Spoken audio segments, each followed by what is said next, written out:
Ya, selamat sore semuanya. Semoga selalu dalam keadaan sehat walafiat.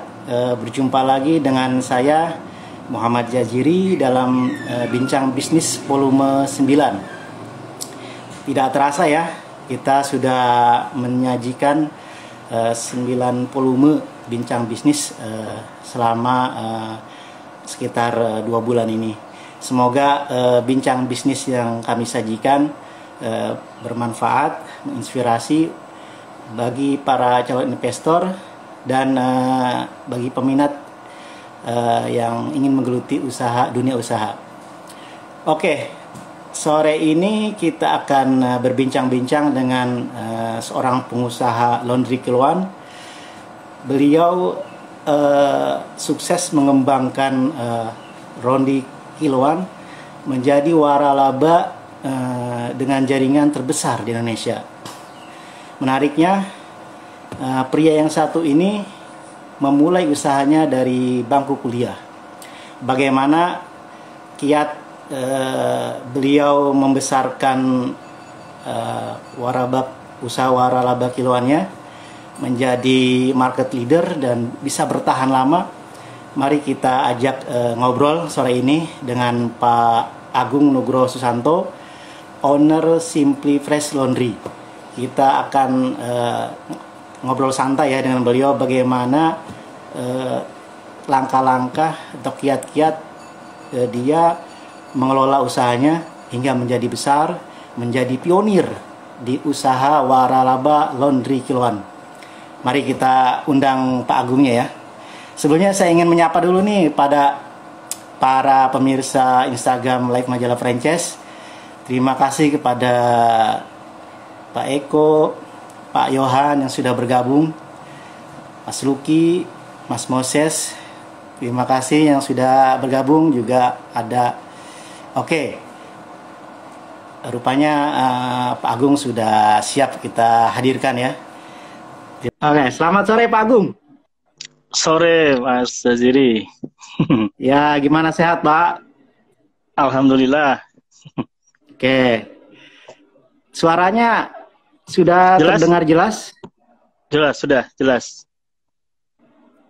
Oh, tapi suara Pak Agung kedengaran dengan saya kurang clear ya, kurang besar volumenya. Bagaimana? Kurang ya. Tes sudah, Pak Tapi Jaziri. dari sinyal sih udah oke. Ya, sambil Sekarang nunggu sinyalnya bagus, para teman-teman, saya ingin memberitahukan bahwa kita setiap Selasa dan hari Jumat live Instagram mengadakan bincang bisnis bersama para pelaku usaha waralaba dan business opportunity. Dan pada hari Jumat kita diskusi bisnis dengan Ketua API, Pak Anang Sukandar. Oke, Pak Agung. ya. Sudah siap nih, Pak Agung? Sudah jelas, ya. Pak Jaziri? Sudah jelas? Saya masih belum? kecil suaranya ya. Volumenya bisa digedein, Pak. Sebentar. Sekarang sudah? Mungkin tanya ya para pemirsa Instagram, apakah suara kita sudah jelas semuanya nih? Suara saya Kalau sudah jelas, kita segera ngobrol santai dengan Pak Agung. Ya, gimana sekarang? Oke, Pak Agung. Posisi di mana nih Pak Agung? Saya di Jogja, Mas Jaziri. Oh, di Jogja. Oke. Kantor apa di rumah, Pak? Sudah balik ke rumah, barusan dari kantor tadi. Oh. Ya, Pak Agung, kita minta waktunya sebentar ya. Kita ngobrol-ngobrol seputar bagaimana kisah Pak Agung mengembangkan usaha Simply Fresh Laundry menjadi salah satu waralaba kiloan terbesar di Indonesia ya. Bahkan bisa dikatakan pionir ya Pak Agung ya? Iya, betul. Kami yang mempelopori ya, lebih tepatnya ya. Oke. Ini dulu kan kabarnya Pak Agung memulai usaha ini dari bangku kuliah Pak ya. Bisa cerita Pak bagaimana waktu itu Pak Agung kepikiran atau menangkap pulang usaha ini? Ya, jadi sebenarnya Simply Fresh ini kan bisnis ketiga ya. Bisnis ketiga saya setelah sebelumnya jatuh bangun juga. Lalu saya sebagai mahasiswa melihat sebuah peluang kan gitu. Peluang di Ya, bidang laundry ya. Kebetulan saya pengguna jasa laundry saat itu. Terus saya melihat di oke. Jogja kan, Jogja kota 1.000 laundry ya bisa dibilang karena banyak sekali. Oh, Dan ya, dan tapi di sana masih rata-rata untuk laundry itu masih sistemnya rumahan. Nah, dari situ hmm, akhirnya saya melihat, wah ini kalau dikonsepkan dengan profesional, kita buka di pinggir jalan yang representatif, kita setting outletnya yang bagus, hmm, kita berinovasi gitu ya, harapannya bisa meningkatkan ini juga dari kelas stratanya ya. Kalau dulu masih dianggap rumahan, terus kita bisa naik ke level yang lebih eksklusif lah begitu ya. Nah, terus hmm. tahun 2006 akhirnya saya memutuskan mencoba ya berbisnis laundry tadi ya, walaupun dengan modal seadanya saat itu ya, namanya masih mahasiswa kan ya, modalnya juga belum banyak kan gitu. Ya awal mulanya begitu. Modalnya berapa Pak waktu itu? Dulu cuma cukup buat satu mesin cuci dan satu pengering. Nah, sama buat sewa tempat lah. Ya sekitar mungkin kalau nggak salah 30-an juta lah ya, sekitar segitu. Hmm. Oke, Ya, lanjut. Kemudian bagaimana? ya, Lokasi di mana pertama kali buka usaha ini, Pak? saya dulu pertama kali kita buka di daerah UGM ya, daerah sekitar Hmm. kampus. Kebetulan saya kuliah di UGM juga, jadi nggak jauh dari kampus. Nah itu ya saya mulai dengan hanya dibantu 2 orang karyawan ya. Itu pun ibu-ibu Hmm. yang bantu kita Hmm. untuk setrika kan gitu ya, untuk membantu di operasional. Nah ya sudah langsung saya jalanin. Ya walaupun banyak trial error juga karena saya nggak ada pengalaman di bidang laundry khususnya, karena saya juga selama ini jadi pelanggan laundry gitu, bukan orang yang nyuci Hmm. sendiri kan gitu. Akhirnya ya sudahlah kita lalui proses trial error ya, memang belajarnya cukup mahal juga ya. Akhirnya banyak komplain sana sini kan gitu ya, namanya pemula kan. Tapi saya terus tekuni, saya terus belajar, ikutin apa saran-saran juga yang lebih senior ya, yang lebih dulu. Dan akhirnya ya sudah tahun kedua, 1 tahun kemudian kita sudah bisa buka cabang ya, buka cabang yang kedua. Karena kami juga banyak inovasi saat itu ya, banyak inovasi yang dilakukan.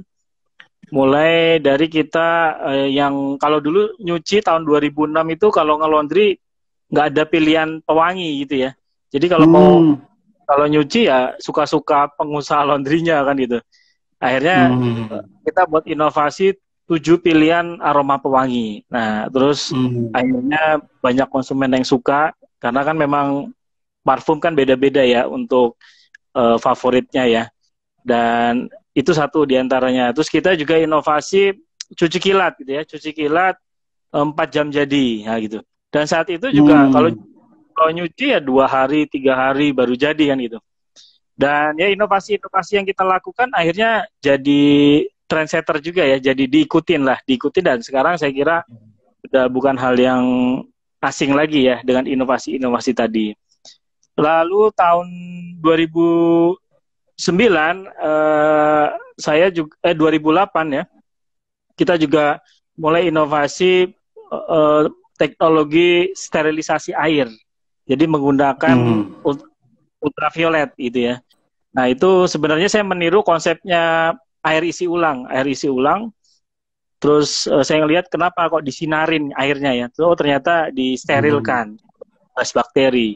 Nah, itu kita terapkan juga di outlet dan ya akhirnya juga alhamdulillah dapat rekor muri juga di situ ya. Rekor muri Hmm. sebagai laundry kiloan pertama di Indonesia yang menggunakan teknologi ultraviolet. Nah, Hmm. ya terus akhirnya mulai banyak juga calon-calon mitra yang nanya untuk bisa bermitra gitu ya. Dan akhirnya yaudah kita putuskan saja membuka kemitraan. Nah, disitulah awal mula Hmm. Simply Fresh kemitraan dan mulai banyak dikenal dan akhirnya kita juga banyak diliput media ya. Karena kita buka di banyak kota dan akhirnya ya kita memang yang mengedukasi masyarakat juga ya. saat itu orang belum banyak yang tahu konsep laundry ditimbang, laundry dikiloin gitu ya. Kita terus edukasi, terus akhirnya kita diliput berbagai media televisi nasional ya, kita diliput media cetak nasional, hampir semua media-media nasional itu pernah meliput kami, dan akhirnya ya percepatan pertumbuhan Simplifresh semakin cepat lagi. Dan edukasinya waktu itu bagaimana Pak? Mengedukasi masyarakat ya kita waktu itu edukasi bagaimana? Lewat apa? Ya saat itu kan belum zaman sosial media ya, 2008 2007 itu belum ya. Ya kita edukasi langsung ke konsumen, yang artinya dengan brosur ya. Masih saat itu masih konvensional, pakai brosur kita sebar. Ya intinya laundry kiloan itu lebih murah gitu ya. Kenapa? Karena diukur atau berdasarkan berat pakaian kan itu. Yang sebelumnya kompetitor yang ada itu laundry yang berjalan adalah berdasarkan potongan kan gitu, satu potong berapa kan itu. Nah akhirnya untuk dengan kita edukasi tersebut akhirnya orang tahu, oh iya lebih hemat ya, dan disitulah awal mula orang akhirnya mulai paham konsep laundry kiloan gitu. Ini ada pertanyaan nih Pak, rumah saya dekat kampus, ini cocok nggak nih kalau usaha seperti ini dekat kampus? Ya memang awal mula Simplifresh justru kita awali dari kampus, ya? Rumah ya, dari kampus ya Mas Ori, dari sekitaran kampus yang di sana juga karena kan namanya mahasiswa kan pada males nyuci kan gitu ya. Justru awal mula target segmen Simplifresh itu adalah kampus ya.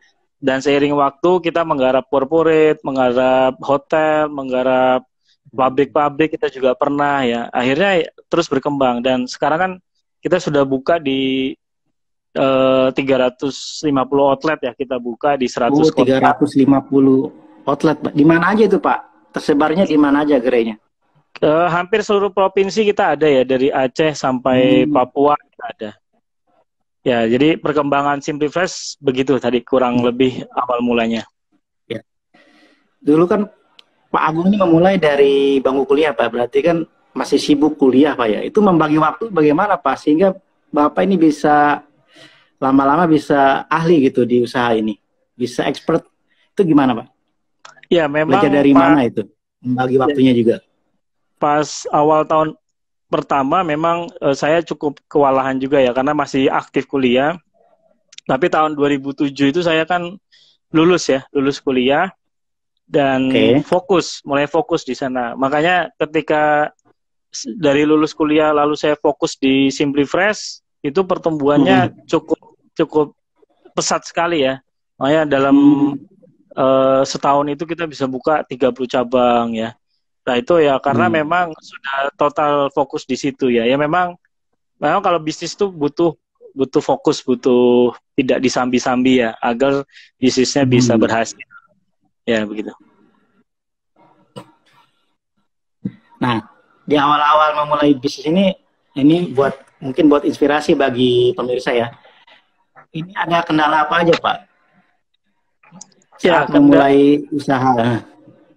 Kendala pasti semua bisnis ada kendala ya. Tadi saya sudah singgung sedikit, prinsipnya memang ada trial error ya, uji coba di sana membentuk sebuah SOP, Standard Operating Procedure, yang akhirnya setelah kita 14 tahun ya akhirnya SOP tadi sudah jadi dengan bagus ya insya Allah.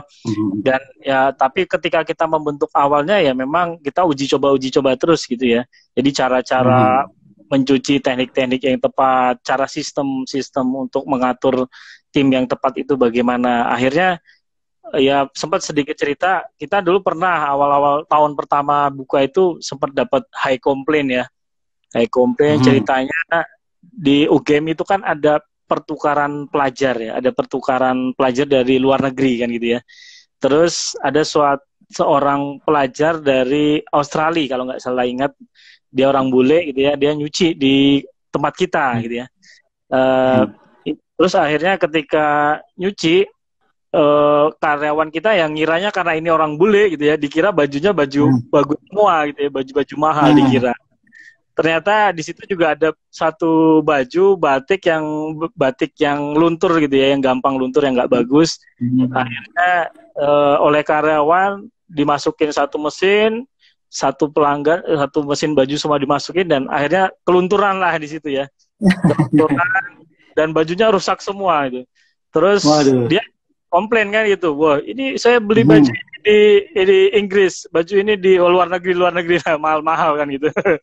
Terus yang kena luntur tadi ya, akhirnya ya, kita mau nggak mau kan tanggung jawab ya, walaupun ya memang sebenarnya yang ngelunturin kan baju dia sendiri kan gitu. Tapi ya sudahlah, karena kita bentuk tanggung jawab ya, amanah kita, akhirnya ya sudah, untuk kita kita ganti ya, kita ganti untuk pakaian yang rusak tadi ya, walaupun nominalnya seperti yang dia minta ya, paling tidak kita bertanggung jawab semampu kita kan gitu ya, walaupun nilainya cukup besar juga kan gitu, karena menurut perhitungan dia puluhan juta modal kita aja puluhan juta. Ya gitu. Ini ada pertanyaan nih Pak, SimpliFresh ada laundromatnya nggak Pak? Laundromat. Ya, ini sebenarnya pernah saya bahas juga ya di sosial media juga, di akun. Sebenarnya konsep laundromat ini mungkin sudah 7-8 tahun yang lalu ya kami pantau, bahkan kami juga ke luar negeri langsung melihat konsep itu, dan ternyata setelah kita pelajari lebih mendalam, konsep laundromat ini kurang begitu cocok di Indonesia khususnya ya. Mungkin cocok di Indonesia tapi hanya beberapa titik ya, mungkin di apartemen. Karena prinsipnya orang Indonesia itu kan pingin praktis ya. Kalau dia harus nunggu di laundromat berjam-jam terus sambil baca buku, budayanya bukan seperti itu gitu ya. Dan ternyata di luar negeri budaya membaca itu sudah biasa. Satu itu, terus kedua, di luar negeri juga biaya jasa itu sangat mahal ya, artinya mereka menyewakan mesin, laundromat itu menyewakan mesin supaya hemat kan begitu. Artinya kalau full service seperti di Indonesia ini sangat mahal di sana. Akhirnya mereka untuk menghemat ya sewa mesin tadi. Nah terus dan yang saya pelajari, yang terjadi di Indonesia juga, laundromat yang ada sama juga, konsumen cuma nitip di take away juga gitu ya, apa dititipkan terus dikerjakan oleh pegawai yang ada di laundromat. Artinya jadi laundromat udah nggak diterapkan lagi Pak di SimpliFresh ini. Laundromat itu yang sewa mesin, Mas, yang sewa mesin pakai koin gitu loh. Masih ini. Enggak. Masih ini nawarkan. Akhirnya kita memutuskan tidak membuka konsep itu gitu loh. Jadi saya laundromat di Indonesia tidak bisa, karena akhirnya ya ujung-ujungnya dititipin juga gitu ya. Ya kalau dititipin bedanya kan gitu. Mending kita karena mesinnya kan juga mahal, investasinya kan juga besar akhirnya. Kalau saya cek itu ya bisa 400-an jutaan ya. Kalau 400 juta dengan SimpliFresh sudah bisa 3 cabang mungkin ya. 3 cabang udah bisa powerful menurut saya ya. Powerful sekali, daripada hanya bisa buka satu laundromat tapi juga balik modalnya nggak tahu ya kan gitu ya. Artinya secara strategi bisnis ya. Secara strategi bisnis kurang. Nih, Pak. Ya. Ukuran outlet berapa nih untuk SimpliFresh bagi mitra yang ingin gabung? Iya, kalau paling tidak minimal sih kita 20 meter persegi ya. 20 meter persegi ya, mungkin 4x5 gitu ya. 4x5. Cuma kalau lebih kecil dari itu ya nanti sebenarnya bisa juga. Cuma nanti untuk pengembangannya ke depannya kalau nambah mesin lagi, terus kalau outletnya rame itu akan kesulitan sih. Tapi ya lebih baik idealnya minimal sekali sih 20 meter persegi ya. Idealnya. Ya, kalau untuk investasi berapa? Total investasi membeli waralaba SimpliFresh? Ya, jadi kita ada 2 skema ya. Yang pertama franchise. Franchise ini yang menggunakan merek SimpliFresh dan ya paketnya mulai 114 juta, paket standar, paket eksklusifnya 134, dan paket industrinya 175 juta. Lalu kita juga ada paket yang business opportunity yang pakai merek merek si apa Mitra ya, Mitra nggak pakai merek kita, itu mulai 45 juta ya, ya. Terus paket atasnya lagi paket Gold itu 60 juta dan Diamond 95 juta. Jadi tergantung pilihan ya, mau pakai merek Simply Fresh atau mau bangun merek sendiri. Ya, kurang lebih itu. Ada pertanyaan yang di luar ini, Pak nih, di luar sektor bisnis laundry nih. Kalau bisnis kuliner sekarang ini yang cocok kuliner apa nih? Jadi ya sebenarnya Pak kan juga apa punya usaha kuliner Pak ya? Ya, mungkin dia sempat juga saya dulu beberapa bisnis kuliner ya, yang kalau saya ngelihat dari teman-teman saya terutama yang berhasil ya, karena kan saya nyoba-nyoba bisnis kuliner, tapi kalau yang dari teman-teman yang berhasil ya, kalau kuliner ya kuliner yang jadi makanan harian ya menurut saya ya. Kenapa? Karena apalagi di masa pandemi begini yang kita nggak tahu, mungkin recovery-nya kan mungkin cukup lama ya, 1 tahun ke depan. Ya sebaiknya pilih produk kuliner pun yang makanan harian gitu ya, daripada yang jajanan gitu ya, jajanan yang malah orang kan kadang lebih kebutuhan primernya dulu yang dipenuhi. Ya kurang lebih. Pak Agung tadi ini menarik ya. Pak Agung tadi punya pandangan bahwa menggeluti bisnis itu bila ingin berhasil harus fokus ya Pak ya. Iya. Tapi belakangan ini Pak Agung terlihat membuat ekspansi bisnis atau melebarkan sayap bisnisnya ke kuliner atau ke bisnis lain, ini bagaimana Pak? Apa ada saat-saatnya fokus, ada saatnya ekspansi, ini bagaimana Pak? Ini kadang-kadang orang suka kurang berhasil ya begitu ekspansi atau melebarkan sayap bisnis ke yang lain. Ya, jadi yang maksud saya fokus tadi ketika kita merintis bisnis ya. Ketika kita merintis awal-awal ya nggak bisa kita langsung buka banyak bisnis. Saya kira itu dan kami di Simply Group sendiri kan mulai mengembangkan ekspansi kan tahun keempat ya. Tahun keempat tuh baru mulai buka bisnis yang seperti Simply Homey Guest House ya, yang di bidang guest house.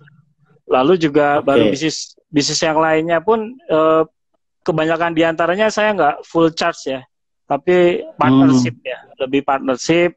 Kita ada yang sebagai pemodal ya, ya ada juga yang kita kolaborasi. Jadi nggak full saya handle semua karena saya tahu bahwa keahlian saya bukan di situ gitu. Jadi saya butuh tim atau orang lain yang bisa membantu saya di bisnis yang baru tadi. Ya. Nah, ini mulai kapan nih Pak Agung melebarkan sayap bisnis ya dari laundry ke bisnis yang lain, ini mulai kapan nih melakukan ekspansi? Nah sekarang udah berapa bisnis yang Pak Agung punya saat ini? Ya mungkin sekitar 4 atau 5 ya gitu, 4 atau 5. Cuma yang memang kita fokus ya tetap di Simply Fresh dan dua yang saya fokuskan. Yang kedua Simply Homey Guest House. Nah itu kebetulan juga konsep kemitraan juga ya, yang Simply Homey Guest House itu 2010 kita dirikan. Yang 2 bisnis utama kita di situ. Ini ada pertanyaan Pak, bagaimana proses pencucian semasa COVID di Simply Fresh, bagaimana Pak? Ya sebenarnya ya proses pencucian di laundry itu justru lebih higienis ya, terutama kalau di Simply Fresh ya. Kenapa? Yang pertama karena kita menggunakan deterjen yang anti lemak tadi ya, menghilangkan lemak. Kan COVID tadi kan luruh ketika kena sabun kan, artinya yang mengandung seperti bahan lemak itu dia bisa luruh. Satu itu. Terus kedua, kita ada proses dryering, mengeringkan. Kalau di COVID itu kan, kalau nggak salah saya baca itu kan di suhu 40 derajat mati ya, kalau nggak salah ya. Terus sedang di kita di dryer itu sekitar suhu 60-an derajat lah ya. Jadi artinya proses pengeringan pemanasan ya, proses pemanasan yang itu juga bisa menghilangkan bakteri COVID juga. Lalu yang kedua, yang ketiga ada proses setrika ya. Setrika kan juga pakai suhu panas juga. Lalu yang keempat ada proses penyemprotan parfum laundry yang di situ bahannya juga mengandung disinfektan yang membunuh bakteri juga. Lalu yang kelima di packaging, di packing menggunakan plastik rapet kan itu dirapet dan itu untuk menghindari dari tersentuh atau terpapar lagi virus-virus. Nah artinya dengan mencuci di SimpliFresh khususnya ya 5 tahapan tadi bisa dilalui. Dan protokol untuk karyawan juga kita ketatkan juga ya, lebih diperketat untuk menjaga sterilisasi tadi. Kita juga ada sterilisasi air ya. Di antaranya begitu, Mas. Jadi masa pandemi ini SimpliFresh kena dampak atau justru naik ini Pak omsetnya? Bermacam-macam ya, tergantung kota ya. Ada kota di Jabodetabek itu agak turun sedikit. Ada juga kota yang benar-benar di lockdown ya. Contohnya ada di mana itu di daerah sekitar Tegal, Purwokerto itu juga akhirnya dia tutup outlet karena ya memang disuruh tutup gitu ya. Terus ada juga ya rata-rata sih penurunan ada bisa sampai pas pandemi ya, pas benar-benar pandemi yang bulan April itu sekitar 50%-an ya saya lihat. Tapi setelah itu mulai naik lagi sih. Saya lihat, saya pantau itu sudah mulai lebih relatif lebih ya mungkin 20%-an, 30%-an saja. Artinya ya masih bisa menghasilkan keuntungan.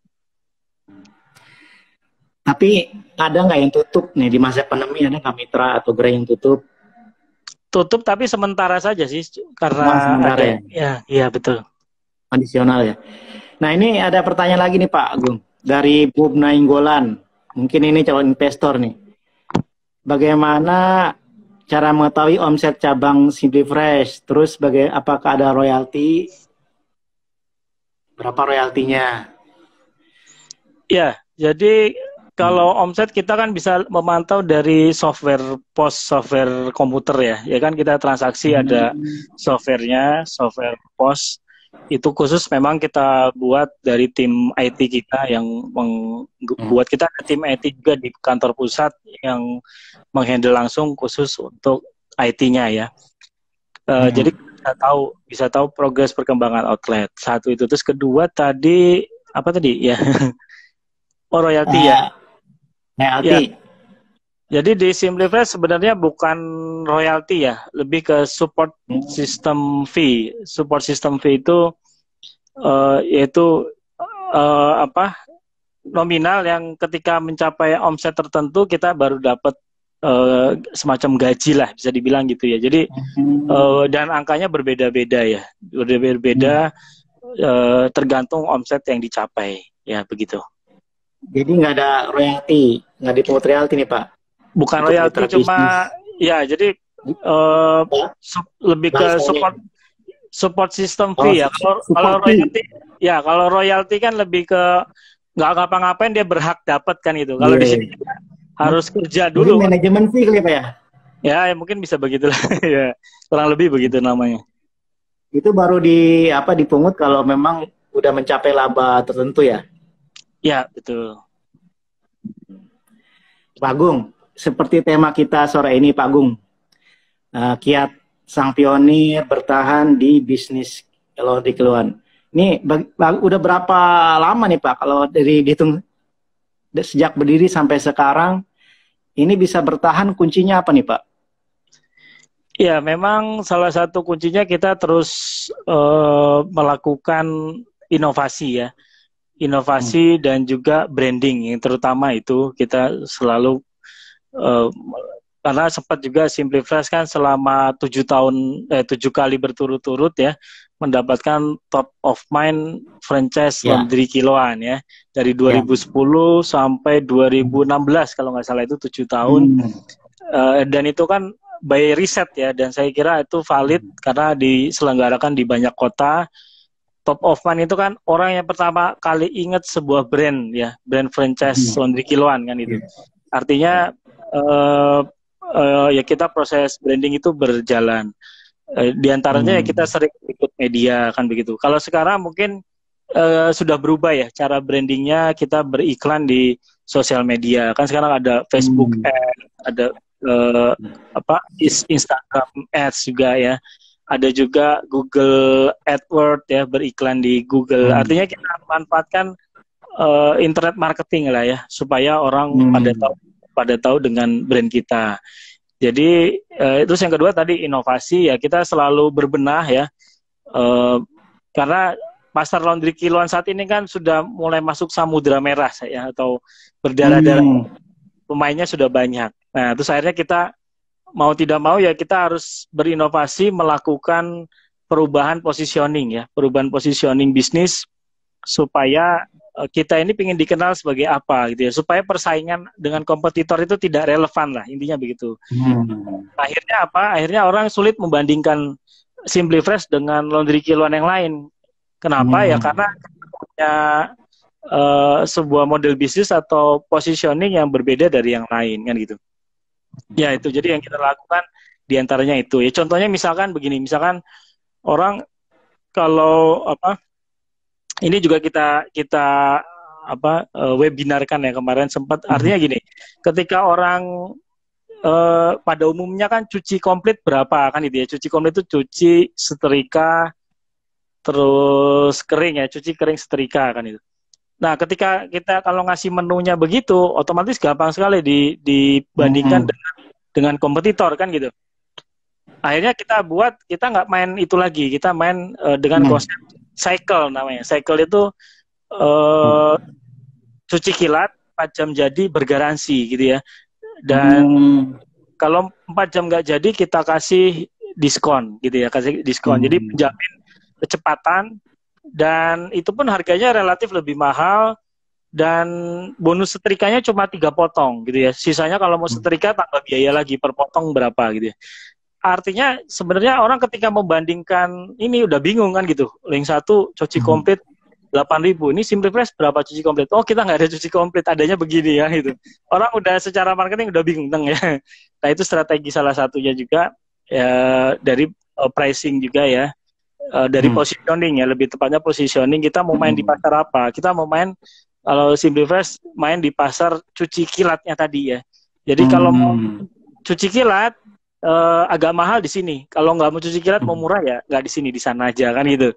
Artinya kita nggak ngambil ibarat kue gitu ya. Kita ngambil segmented tertentu saja gitu. Nah itu yang membuat SimplyFresh berbeda, dan saya kira nanti ketika banyak yang mengikuti ya kita akan berubah lagi kan gitu. Ya jadi kita harus terus berinovasi. Inovasi ya kuncinya. Iya betul. Bicara persaingan ya Pak Agung. Ya. Sambil minum ngeteh juga nggak apa-apa Pak. Santai aja Pak. Hidupin lampu. Ya.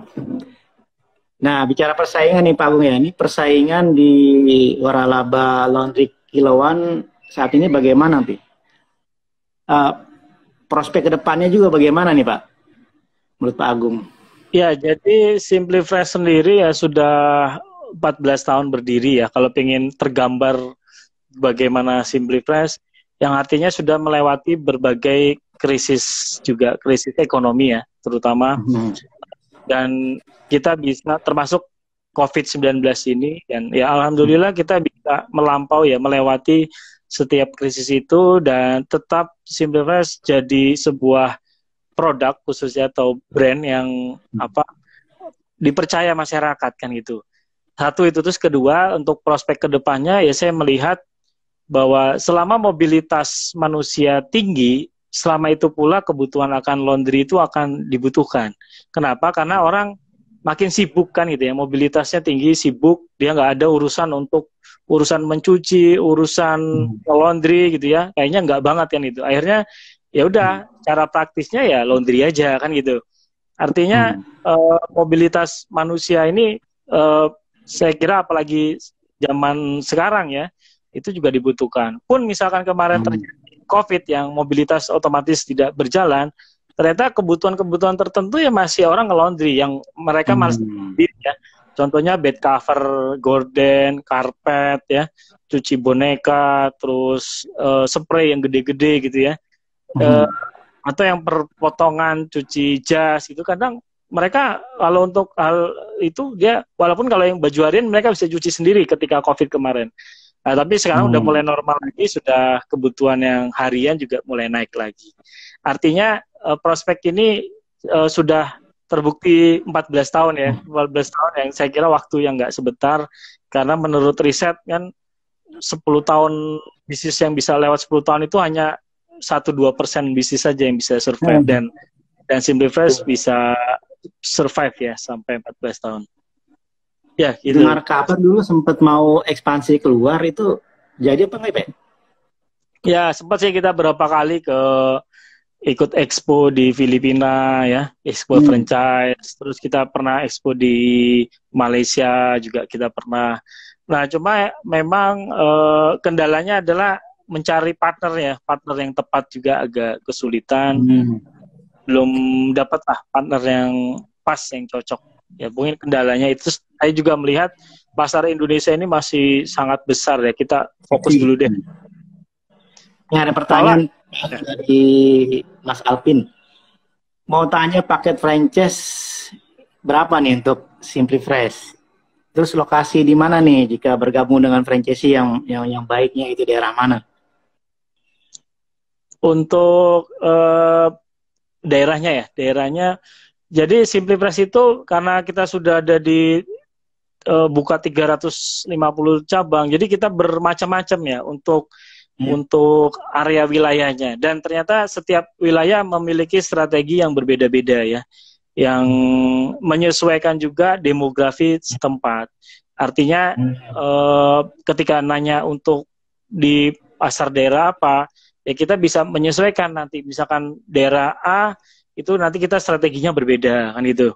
Nah, cuma ya memang yang ideal, yang menurut kami ya yang ideal yaitu bagusnya yang daerah yang pasti jalan besar ya, bukan gang, itu lebih bagus karena brandnya terlihat, dan untuk biaya marketingnya juga nggak terlalu besar ya, karena kan nggak harus terlalu bergerilya sekali.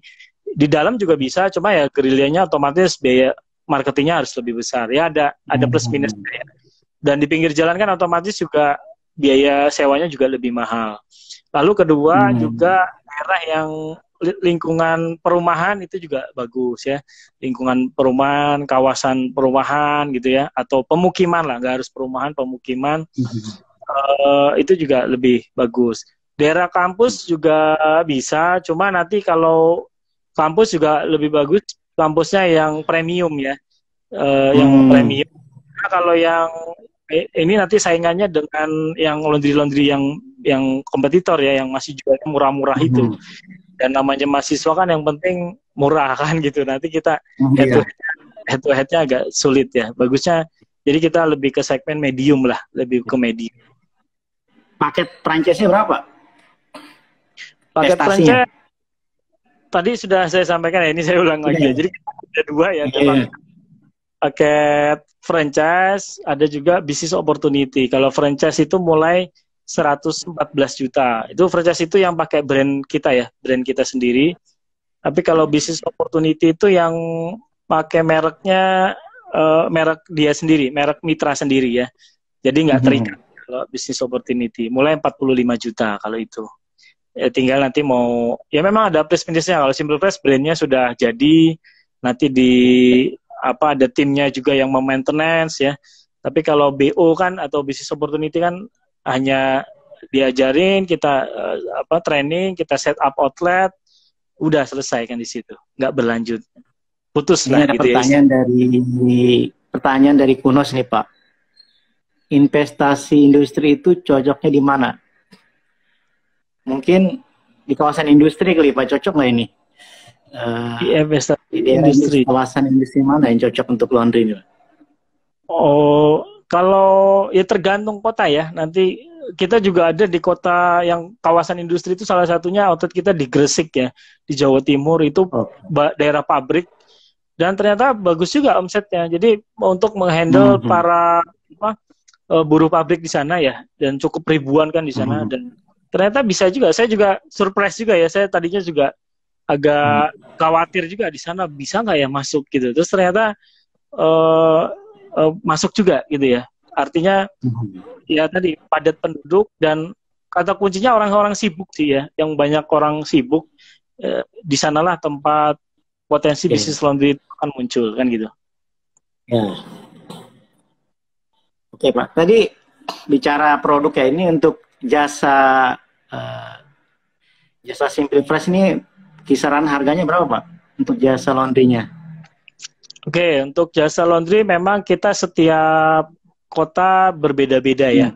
Berbeda-beda. Ini saya kasih sampel aja. Misalkan di Jogja ya. Jogja itu kalau ini kan dengan cuci komplit misalkan ya, kan paling gampang kita mencontohkan cuci komplit itu 6.000 per kilo ya. Tapi kalau di Jabodetabek itu bisa 8.500. Terus yang agak mahal lagi di Sorong di Papua ini bisa 13.000 per kilo ya. Terus ada juga di Kupang itu 10.000 per kilo, Nusa Tenggara Timur ya. Pekanbaru atau Riau, daerah Riau itu bisa 6.000 per kilo ya. Nah jadi yang agak murah di Trenggalek ini ada juga Jawa Timur 5.000 per kilo. Jadi kita menyesuaikan kotanya juga, nggak pukul rata ya. Jadi kita beda-beda. Ya gitu Mas. Oke. Target ke depan ini mau dibawa kemana nih? Simply Fresh mau dijadikan usaha franchise seperti apa Pak? Iya, target kita yang pasti terus pengen mengembangkan cabang ya, cabang-cabang baru supaya ya makin, karena ini saya kira kalau kita ngelihat pertumbuhan Alfamart, Indomart kan itu juga sudah ribuan kan. Artinya juga kebutuhan akan laundry juga sebenarnya banyak juga. Ya kita lihat setiap sudut kota ada kan gitu ya. Walaupun dengan brand yang lain ya. Artinya potensi bisnis ini masih besar. Makanya kita proses visi kita, tujuan kita ke depannya ya tetap ingin membuka cabang-cabang baru. Lalu kedua, kita ya harapannya juga bisa nanti untuk menghandle full management ya, semua outlet kita. Jadi kita handle semua supaya apa? Standarisasi terjaga sih ya. Standarisasi terjaga, jadi si owner cukup duduk manis saja nanti dari tim manajemen yang bekerja. Ya harapan kita ke depan ya, cuma memang masih kita buat konsep sistemnya yang kuat dulu karena memang tidak mudah untuk membangun itu. Ya, mungkin begitu Mas. Ya, saya ingin bertanya di luar bisnis nih, di luar yang berat-berat, yang ringan-ringan nih Pak. Pak Agung ini menjadi pengusaha ini dulu siapa sih Pak yang menginspirasi Pak Agung sehingga dari kuliah begitu semangat nih menekuni dunia usaha? Sepertinya spiritnya nggak ada habis-habisnya. Ini siapa sih menginspirasi Pak Agung nih? Kalau inspirasi ya kalau dulu banyak ya awal-awal bisnis karena kita kan belajarnya di mana-mana ya. Artinya siapa yang nggak ada satu tokoh khusus panutan yang kita ikuti, tapi selama siapapun itu yang dia bisa berhasil berikan manfaat, bisa memberikan ilmu-ilmu bisnisnya ya kita sedot ilmu bisnisnya kan gitu. Jadi artinya kita ke siapapun yang terbukti, karena kan saya berpikirnya begini, artinya orang-orang yang sudah sukses tadi kan mereka berhasil melalui proses trial error tadi ya. Dia sudah melalui berbagai cobaan, berbagai hambatan, dan dia sudah menemukan satu pola sukses kan begitu. Nah, tiru saja, ambil satu pola yang bisa membuat orang tersebut sukses, ya kita terapkan di kita kan begitu. Sebenarnya yang filosofi franchise kan begitu ya. Mengambil satu konsep yang sudah bagus, sudah jadi, tinggal diduplikasi, diterapkan, dan tinggal diinovasikan lagi. Misalkan ada yang kurang, ya tinggal ditambah. Itu menurut saya percepatannya lebih bagus daripada memulai bisnis otodidak dari nol gitu. Dari nol benar-benar aba-aba kan itu. Harus, ya kayak akhirnya seperti cerita awal saya mulai tahun 2006 itu ya, banyak komplain, sistemnya nggak benar. Gitu. Jadi, menurut saya seperti itu sih untuk membangun sebuah kesuksesan. Filosofi ATM itu masih penting Pak ya, amati, Kayak tiru, ya modifikasi. itu sepanjang masa saya kira itu ilmu itu. Oke Pak, sepanjang menjadi pengusaha laundry nih, apa nih prinsip dalam menekuni usaha ini apa ini sebenarnya? Ya, Yang nggak arti boleh dilewatin. jadi kita sangat concern juga di kantor khususnya ya untuk membangun culture atau budaya perusahaan yang itu karena berdasar dari coach atau pelatih bisnis kita bahwa bisnis yang punya culture yang kuat itu eh, daya tahan bisnisnya lebih bagus gitu ya. Dan Betul. berdasarkan riset juga ternyata eh, dia bisnis-bisnis yang raksasa-raksasa itu bisa puluhan tahun bahkan menyentuh ada yang ratusan tahun itu karena culture-nya kuat kan gitu. Nah itu ya juga yang kita bangun di dalam tim terutama culture atau nilai-nilai budaya. Apa pertanyaannya nilai budaya? Nilai budaya yang pasti nilai-nilai kebaikan ya, nilai-nilai kemuliaan kebaikannya seperti kalau kita kejujuran, amanah ya. Jadi kita meniru prinsip Rasulullah sifatona, amanah, sidik, tablik. Nah itulah empat prinsip kita yang kita terapkan di dalam berbisnis ya. Begitu Mas. Oke nih, mungkin terakhir Pak ya mungkin. Kalau Pak Agung nih gaya memimpin perusahaannya ini seperti apa Pak? Mungkin santai atau gaya militer atau gaya apa ya. gitu? Ya kalau saya melihat ya dari ini ya nggak terlalu militer yang tegas saklek begitu juga ya. Memang ada juga teman-teman yang begitu yang ala militer ya, ketegasan, kaku. Memang ya semua ada baik plus minus ya. Kalau itu kan ngikutin karakter ownernya masing-masing ya. Kalau saya lebih tetap tapi disiplin iya gitu ya. Target-target kita ada KPI yang jelas, target harian yang harus dipenuhi. Dan kita juga ada sanksi-sanksi ketika nggak tercapai target harian. Maksudnya target harian itu target proses ya, apa yang harus dilakukan. Misalkan bergerilya marketing ke 10 customer per hari misalkan. Tapi dia hanya mencapai 5 gitu ya. Oh, berarti dia kena sanksi. Sanksinya pun kita membuat sanksi mendidik gitu ya. Mendidik itu artinya bukan sanksi yang potong gaji atau apa, tapi kita lebih ada misalkan harus merangkum buku tentang marketing misalkan gitu. Terus lalu wajib mempresentasikan gitu. Terus kebetulan karena kami prinsipnya juga spiritual company misalkan harus ada hafalan ayat misalkan begitu kan itu. Terus, artinya kita malah mendidik juga ya, mendidik biar orang itu ya lebih ke depan dia lebih mampu lagi gitu. Jadi tanggung jawab lagi Pak. Ya. Oke Pak Agung, udah hampir sejam kita ngobrol, berbincang-bincang. Mungkin closing statement terakhir Pak. Ya, bagi teman-teman yang terutama yang mau bermitra juga, karena ini kan majalah franchise ya. Jadi karena yang mengundang majalah franchise temanya berarti kan tema franchise yang pasti. Ya, yang pasti dari Simply Fresh kita sudah mendapatkan perizinan yang lengkap di industri waralaba. Pertama, kita sudah punya STPW ya, surat tanda pendaftaran waralaba dari Dirjen Perdagangan ya. Itu satu. Terus kedua, kita juga tergabung di dalam asosiasi waralaba, yaitu Asosiasi Franchise Indonesia. Kita juga tergabung di Waralaba Lisensi Indonesia, WALI ya. Dan untuk bergabung di AFI, WALI, dan STPW itu juga ada syarat-syarat yang tidak mudah ya, bahkan harus memberikan laporan keuangan juga, yang artinya kita secara legalitas kita sudah, merek juga sudah terdaftar ya, artinya pilihlah waralaba juga yang legalitasnya juga komplit, karena juga yang mengaku-ngaku ya waralaba, karena kan untuk disebut waralaba itu nggak bisa dia mengklaim dia waralaba, tapi dia harus dapat STPW ya. Menurut mungkin Pak Anang juga sering mengisi ya, menyampaikan itu. Jadi memang harus ada STPW, dan STPW itu harus didaftarkan, dan syaratnya juga sangat detail kan gitu. Dan perusahaan kami juga bentuknya perseroan terbatas, juga terdaftar ya di STPW tadi, PT kita.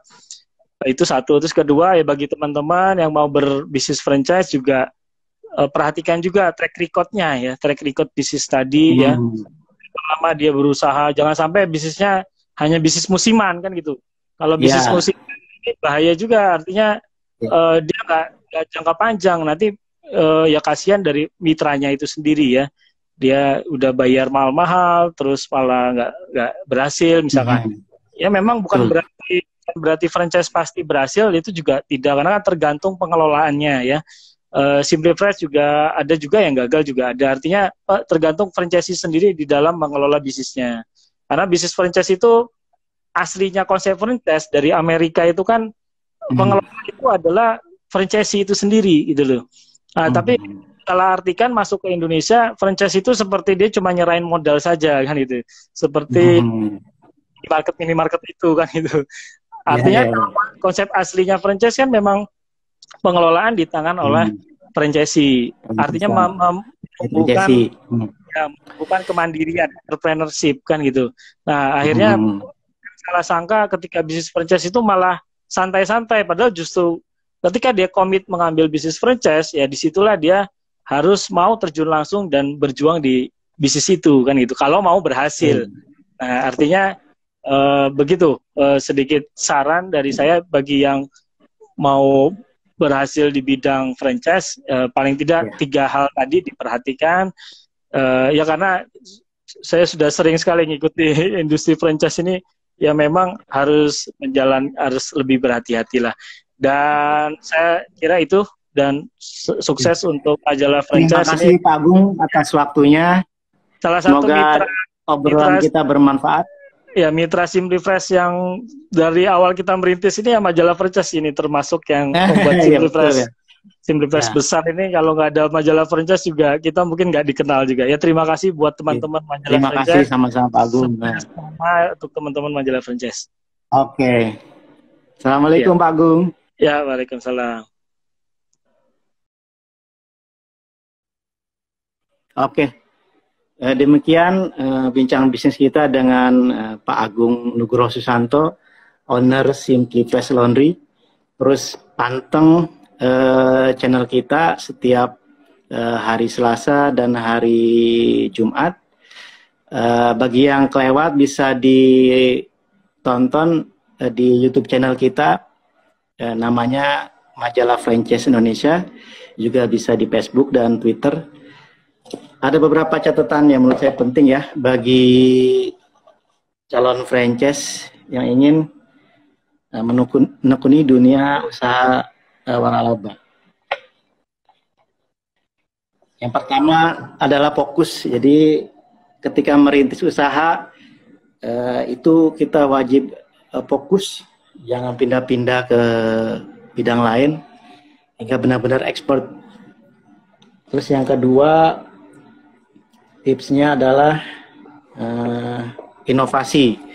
Jadi ketika ingin mengembangkan gerai atau menjadi penguasa pasar, itu jangan berhenti berinovasi, baik di produk, layanan, atau konsep bisnis. Dan yang ketiga, cermati usaha Anda, lindungi dengan aturan-aturan di bisnisnya. Misalnya kalau industri franchise itu harus dilindungi dengan memiliki haki, TPW, atau mengikuti program atau anggota asosiasi seperti Asosiasi Franchise Indonesia atau komunitas-komunitas yang penting ya. Itu saja bincang bisnis kita sore ini, semoga menginspirasi dan bermanfaat. Kalau pengen lebih banyak tips-tips tentang franchise, bagaimana berhasil di industri franchise, bisa membaca majalah Franchise Indonesia. Itu saja, saya akhiri. Assalamualaikum warahmatullahi wabarakatuh.